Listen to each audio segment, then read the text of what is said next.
ബിസ്മില്ലാഹിർ റഹ്മാനിർ റഹീം അൽഹംദുലില്ലാഹി റബ്ബിൽ ആലമീൻ വസ്സലാത്തു വസ്സലാമു അലാ റസൂലിഹിൽ അമീൻ വഅലാ ആലിഹി വസഹ്ബിഹി അജ്മഈൻ. പ്രിയപ്പെട്ട സഹോദരന്മാരെ, സഹോദരിമാരെ, അസ്സലാമു അലൈക്കും വറഹ്മത്തുള്ളാഹി വബറകാതുഹു. അള്ളാഹുവിൻ്റെ അപാരമായ അനുഗ്രഹത്താൽ സൂറത്തു സജ്ജദയുടെ അവസാനത്തെ ക്ലാസ്സിലാണ് ഇന്ന് നമ്മളുള്ളത്. 28 മുതൽ 30 വരെയുള്ള ആയത്തുകളാണ് ഇൻഷാ അല്ലാഹ് ഇന്ന് നമ്മൾ പഠിക്കുന്നത്. 28ാമത്തെ സൂക്തത്തിൽ അല്ലാഹു സുബ്ഹാനഹു വ തആല പറയുന്നു, വയഖൂലൂന മതാ ഹാദൽ ഫത്ഹു ഇൻ കുൻതും സ്വാദിഖീൻ. നിങ്ങൾ സത്യവാന്മാരാണെങ്കിൽ ആ തീരുമാനം എപ്പോഴാണ് ഉണ്ടാവുക എന്ന് ഈ ജനം ചോദിക്കുന്നുണ്ടല്ലോ. വയഖൂലൂന, അവർ പറയുന്നു, ചോദിക്കുന്നു, മതാ ഹാദൽ ഫത്ഹു. ഈ ഫത്ഹ് എന്ന് പറയുന്നത് വിശദീകരിക്കാം, പക്ഷെ ഒറ്റവാക്കിൽ ഒരു തീരുമാനം എന്നർത്ഥം നമുക്ക് പറഞ്ഞു വെക്കാം. വിജയം എന്നൊക്കെ അതിനർത്ഥമുണ്ട്. ഇൻ കുന്തും സാദിഖീൻ, നിഷേധികൾ വിശ്വാസികളോട് ചോദിക്കുകയാണ്, നിങ്ങൾ സത്യവാന്മാരാണെങ്കിൽ എപ്പോഴാണ് അൽ ഫത്ഹ് ഉണ്ടാവുക? അൽ ഫത്ഹ് എന്ന വാക്കിൻ്റെ നേർക്കുനേരെയുള്ള അർത്ഥം വിജയം എന്നാണ്. എന്നാൽ ഇവിടെ ഉദ്ദേശിക്കുന്ന വിജയദിനത്തിൻ്റെ ഉദ്ദേശത്തിൽ വ്യത്യസ്ത അഭിപ്രായങ്ങളുണ്ട്. അതിലൊന്ന്, മക്ക മുശ്രിക്കുകളുമായുള്ള ആദർശ പോരാട്ടത്തിൽ വിശ്വാസികൾ വിജയിക്കുന്ന ഒരു ദിനം വരും എന്ന് മുസ്ലിങ്ങൾ ശത്രുക്കളോട് പറഞ്ഞുകൊണ്ടിരുന്നു. അങ്ങനെ നിങ്ങൾ വിജയിക്കുന്ന, ഞങ്ങൾ പരാജയപ്പെടുന്ന ആ ദിനം ഏതാണ്? അതിനെക്കുറിച്ചാണ് ഇവിടെ പറഞ്ഞത് എന്നൊരഭിപ്രായം. മറ്റൊന്ന്, ഇവിടെ ഫത്ഹ് എന്ന് പറഞ്ഞതുകൊണ്ട് മക്കം ഫത്ഹ് മക്ക തന്നെയാണ് അതിൻ്റെ ഉദ്ദേശം എന്ന് വേറെ ചില മുഫസ്സിറുകൾ പറയുന്നുണ്ട്. എന്നാൽ മറ്റു ചിലർ യൗമുൽ ഖിയാമ, അന്ത്യദിനമാണ് അതിൻ്റെ ഉദ്ദേശം എന്നും പറയുന്നു. ഏതായാലും ഞങ്ങൾക്ക് നിങ്ങൾ ശിക്ഷ വിധിക്കുന്നു, ഞങ്ങളുടെ മേൽ നിങ്ങൾ വിജയം കൊയ്യുന്നു, അങ്ങനെ ഞങ്ങൾ പരാജയപ്പെടുന്നൊരു നാൾ വരുമെന്ന് നിങ്ങൾ പറയാറുണ്ടല്ലോ. ഒരു പരിഹാസ രൂപത്തിൽ നിഷേധികൾ ചോദിക്കുകയാണ്, എന്നാണ് അത് വരിക? സത്യവാന്മാരാണെങ്കിൽ എന്ന് പ്രത്യേകം അവർ പറയുകയാണ്. അങ്ങനെ സത്യത്തിൻ്റെ ആളുകളാണെങ്കിൽ നിങ്ങളതിന് മറുപടി പറയും. അപ്പോൾ ഇത് പ്രവാചകനോടുള്ള ഒരു വെല്ലുവിളി കൂടിയാണ് ഈ ചോദ്യം. അതൊന്ന് നീ വരുത്തൂ, നീ പ്രവാചകനാണ്, അള്ളാഹുമായി ബന്ധപ്പെട്ട ആളാണ്, നമുക്ക് നോക്കാമെന്നൊരു ശൈലിയിലാണ് ഇവിടെ സംസാരിക്കുന്നത്.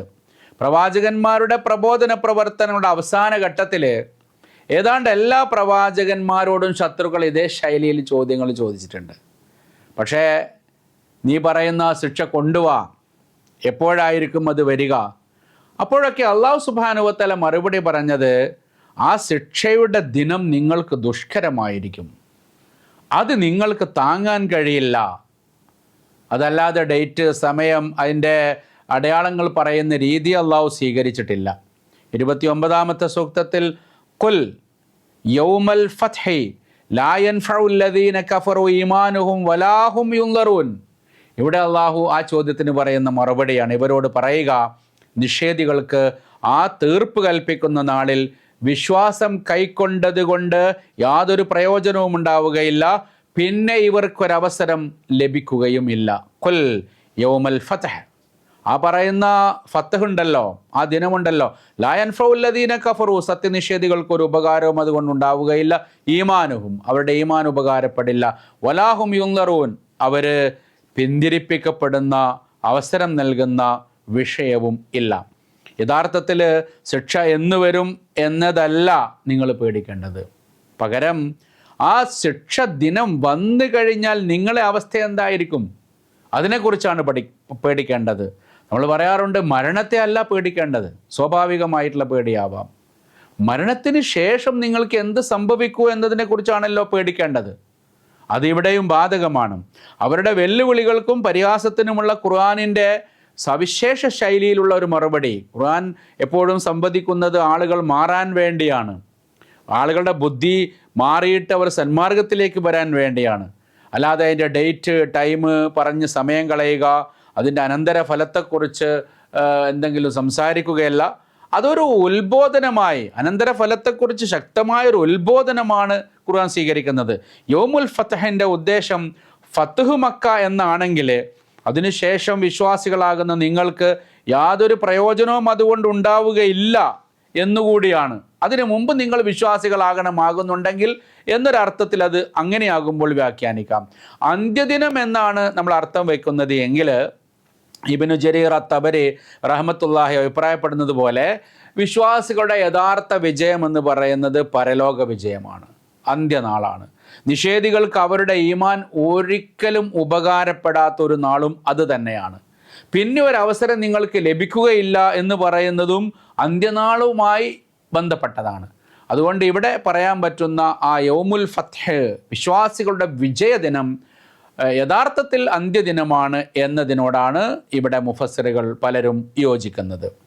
അവസാനത്തെ ആയത്തിൽ അല്ലാഹു സുബ്ഹാനഹു വ തആല പറയുകയാണ്, ഇത്രയും കാര്യങ്ങൾ പറഞ്ഞ ശേഷം ഫഅരിൽ അൻഹും വൻതളിർ ഇന്നഹും മുൻതളിറൂൻ. ശരി, ഇനി വഴിയെന്താ? ഇവരെ ഇവരുടെ പാട്ടിന് വിട്ടേക്കുക. താങ്കൾ കാത്തിരുന്നോളൂ, അവരും കാത്തിരിക്കുന്നവരാണല്ലോ. ഫഅരിൽ അൻഹും, അവരെ വിടൂ പ്രവാചകരെ. വൻതളിർ, താങ്കൾ ഇങ്ങനെ കാത്തിരുന്നോളൂ, പ്രതീക്ഷിച്ചിരുന്നോളൂ. ഇന്നഹും മുൻതളിറൂൻ, അവരും ഇങ്ങനെ കാത്തിരിക്കുന്നവരാണല്ലോ. അപ്പോൾ ഏറ്റവും ഒടുവിൽ പ്രവാചകനോട് സംബന്ധിച്ച് ഈ വിഷയത്തിൽ ഇത് ഒരു വിഷയമല്ല, ഒരു കാലഘട്ടത്തിലെ പ്രബോധനത്തിൻ്റെ ഭാഗമായി അവസാനം പറയുന്ന ഭാഗം ഇതിൽ എടുത്തു ചേർക്കുന്നതാണ്. അപ്പം അവസാനം ഒരു ജനത ആ അന്ത്യനാൾ ഇങ്ങോട്ട് വരട്ടെ, നീ ഭീഷണിപ്പെടുത്തുന്ന ദിനം വരട്ടെ എന്ന് പറഞ്ഞു കഴിഞ്ഞാൽ അത് ഏകദേശം അതിൻ്റെ അവസാനമാണ്. അത് അവരുടെ തന്നെ നാശത്തിൻ്റെ ഒരു തുടക്കവും കൂടിയാണ്.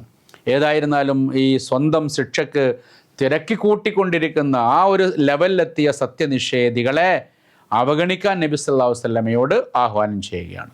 വിശ്വാസികൾക്ക് അള്ളാഹു വാഗ്ദാനം ചെയ്ത വിജയം കാത്തിരിക്കാൻ വിശ്വാസികളോടും പറയുന്നുണ്ട്.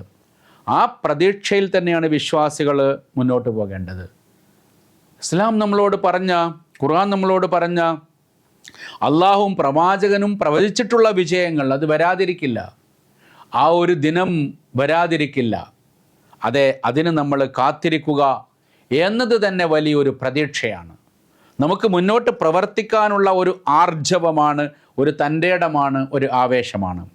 ഇപ്പം സത്യനിഷേധികളും കാത്തിരിക്കുന്നവരാണല്ലോ എന്ന് പറഞ്ഞതിൻ്റെ താല്പര്യം, ഒന്നുകിൽ അവർ കാത്തിരിക്കുന്നത് വിശ്വാസികളുടെ നാശമാണ്, അല്ലെങ്കിൽ വിശ്വാസികൾ പറയുന്ന ആ നാൾ വരുമോ എന്ന ഒരു ഉൾപ്പേടി, അതിൻ്റെ ഒരു കാത്തിരിപ്പിലും അവരാകാം. അതുമല്ലെങ്കിൽ അവരനുഭവിക്കാൻ പോകുന്ന ശിക്ഷാദിനം അവർ കാത്തിരിക്കുകയാണല്ലോ എന്ന് അള്ളാഹു പറഞ്ഞതുമാകാം. ഏതായാലും നമുക്ക് കാത്തിരുന്ന് കാണാം. അവർക്ക് ഇനി ഈ വിഷയത്തിൻ്റെ മറുപടി പറയാൻ പോകേണ്ടതില്ല എന്ന് പറഞ്ഞുകൊണ്ട് അള്ളാഹു സുബ്ഹാനഹു വ തആല സൂറത്തു സജദ അവസാനിപ്പിക്കുകയാണ്. പ്രിയപ്പെട്ടവരെ, അള്ളാഹുവിൻ്റെ അപാരമായ അനുഗ്രഹത്താൽ സൂറത്തു സജദയുടെ ക്ലാസ് വിശദീകരണം നമ്മൾ പൂർത്തിയാക്കി. അൽഹംദുലില്ലാ. നമുക്കറിയാവുന്നതുപോലെ തൗഹീദ്, റിസാലത്ത്, ആഖിറത്ത് വളരെ ഗാംഭീര്യമായിട്ടാണ് അള്ളാഹു സുബ്ഹാനഹു വ തആല ഇവിടെ കൈകാര്യം ചെയ്തത്. അതുപോലെ മനുഷ്യൻ്റെ സൃഷ്ടിപ്പ്, പ്രപഞ്ചത്തിൻ്റെ സൃഷ്ടിപ്പ്, അതുപോലെ ഭൂമിയുടെ ആകാശത്തിൻ്റെ അത് ഉൾക്കൊള്ളുന്നതിൻ്റെ സൃഷ്ടിപ്പ് നമുക്ക് അത്ഭുതം തോന്നുന്ന രൂപത്തിൽ അള്ളാഹു വിവരിച്ചു. മനുഷ്യൻ്റെ സൃഷ്ടിപ്പിൻ്റെ ഘട്ടങ്ങളെക്കുറിച്ച് പറഞ്ഞു. മരണത്തെപ്പറ്റിയും അതുപോലെ പരലോകത്തിലെ ഭീകരമായ അവസ്ഥകളെപ്പറ്റിയും അള്ളാഹു പറഞ്ഞു. വിശ്വാസികളുടെ സവിശേഷതകൾ ഇവിടെ എണ്ണി എണ്ണി പറഞ്ഞു. ഏറ്റവും ഒടുവിൽ അവർക്ക് ലഭിക്കുന്ന പുണ്യങ്ങളെക്കുറിച്ച് അള്ളാഹു സംസാരിച്ചു. അതോടൊപ്പം നിഷേധികളായ, ഫാസിക്കുകളായ ആളുകൾക്ക് ലഭിക്കുന്ന ശിക്ഷയുടെ കാഠിന്യത്തെക്കുറിച്ചും അള്ളാഹു പറഞ്ഞു. ഈ സൂറത്തിൽ നിന്ന് വളരെ വ്യക്തമായി കാലഘട്ടത്തിൻ്റെ സന്ദേശമാണ് നമ്മൾ ഉൾക്കൊള്ളേണ്ടത്. ചരിത്രത്തിൽ 1500 വർഷം മുമ്പ് നടന്ന ഒരു സംവാദത്തിൻ്റെ ചിത്രീകരണം മാത്രമല്ല ഇത്. ഈ കാലഘട്ടത്തിൽ നമുക്കിതിൽ പാഠങ്ങളുണ്ട്. നമുക്ക് പ്രതീക്ഷയോടുകൂടി, നേരത്തെ പലരും പറഞ്ഞതുപോലെ, പല മുഫസ്സിറുകളും പറഞ്ഞതുപോലെ, ഇത് വിശ്വാസികൾക്ക് പ്രതീക്ഷ നൽകുന്ന ഒരു സൂറത്താണ്. അതുകൊണ്ട് ഈ സൂറത്തിൻ്റെ ആന്തരാർത്ഥങ്ങളിലൂടെ ഊളിയിട്ടിറങ്ങി ഇതിൻ്റെ പാഠങ്ങൾ പഠിച്ച്, ചരിത്രത്തിൽ നിന്ന് പാഠങ്ങൾ ഉൾക്കൊണ്ടുകൊണ്ട് നമ്മളുടെ യഥാർത്ഥ ഈമാനിൻ്റെ വഴി, റുക്കോഴിൻ്റെ, സുജൂദിൻ്റെ, തഹജ്ജുദിൻ്റെ, പ്രാർത്ഥനയുടെ, സമർപ്പണത്തിൻ്റെ എല്ലാം വഴിയാണെന്ന് ഉൾക്കൊണ്ടുകൊണ്ട് ആ ഒരു തർബിയത്തിലോടുകൂടി അള്ളാഹുവിൽ പ്രതീക്ഷ അർപ്പിച്ച് പ്രവാചകൻ്റെ ആ കാലഘട്ടത്തിലെ പ്രവർത്തനങ്ങളെ അനുകരിച്ചുകൊണ്ട്, മാതൃകയായിക്കൊണ്ട് സജീവമായ പ്രവർത്തനത്തിലേക്ക് പോവുകയും ബനു ഇസ്രായേൽ സമുദായത്തിന് പറ്റിയതുപോലെയുള്ള അപകടങ്ങളിൽ നിന്ന്, കക്ഷിത്വങ്ങളിൽ നിന്ന് വേറിട്ട് നിൽക്കുകയും, എപ്പോഴാണ് അവർ വിജയിച്ചത്? ഏത് ഘട്ടത്തിലാണ് അവർക്ക് നല്ല നേതാക്കന്മാരുണ്ടായത്? അപ്പോൾ അവർ വിജയിച്ചിട്ടുണ്ട്. മൂസാ നബിയും സംഘവും വിമോചിതരായിട്ടുണ്ട്. നിങ്ങൾക്കും വിമോചനം വേണമോ? നിങ്ങൾക്ക് വിജയം വേണമോ? ഒരു യൗമുൽ ഫത്ഹ് വിശ്വാസികൾക്ക് വാഗ്ദാനമാണ്. ഇഹലോകത്താവാം പരലോകത്താവാം, എവിടെയായിരുന്നാലും നമുക്ക് അതുകൊണ്ട് ഗുണമേ ഉള്ളൂ. പക്ഷെ ആ പ്രതീക്ഷയിലൂടെ മുന്നോട്ട് പോകണമെന്ന് ഈ സൂറത്ത് നമ്മളെ പഠിപ്പിക്കുന്നുണ്ട്. ഈ കാലഘട്ടവുമായി ബന്ധപ്പെട്ട ഒരുപാട് കാര്യങ്ങൾ ഇതിൽ നമുക്ക് മനസ്സിലാക്കാനുണ്ട്. അല്ലാഹു സുബ്ഹാനഹു വ തആല നമ്മുടെ കർമ്മങ്ങളെ സ്വീകരിക്കുമാറാവട്ടെ. നമ്മൾ ചെയ്തിട്ടുള്ള ഈ പ്രവർത്തനങ്ങൾ അള്ളാഹുവിൻ്റെ മീസാനിൽ നാളെ ഘനം തൂങ്ങുന്ന പ്രവർത്തനമായി അള്ളാഹു സ്വീകരിക്കുമാറാവട്ടെ. ഇങ്ങനെ ഖുർആൻ പഠിക്കുന്നവരിൽ പഠിപ്പിക്കുന്നവരിൽ അള്ളാഹു നമ്മെ എല്ലാവരെയും ഉൾപ്പെടുത്തുമാറാവട്ടെ. ഇസ്ലാമിക സമൂഹത്തിന് അള്ളാഹു ഇസ്സത്തും ഖുവ്വത്തും നൽകുമാറാവട്ടെ. ഇസ്ലാമിൻ്റെ ശത്രുക്കളെ അള്ളാഹു പരാജയപ്പെടുത്തുമാറാവട്ടെ. اللهم أعز الإسلام والمسلمين وأذل الشرك والمشركين. اللهم شتت شمل الكافرين. اللهم شتت شمل الملحدين. اللهم شتت شمل المنافقين والفاشيين والملحدين يا رب العالمين. ربنا ظلمنا أنفسنا وإن لم تغفر لنا وترحمنا لنكونن من الخاسرين. ربنا آتنا في الدنيا حسنة وفي الآخرة حسنة وقنا عذاب النار. اللهم صل على محمد وعلى آل محمد وآخر دعوانا أن الحمد لله رب العالمين. السلام عليكم ورحمة الله وبركاته.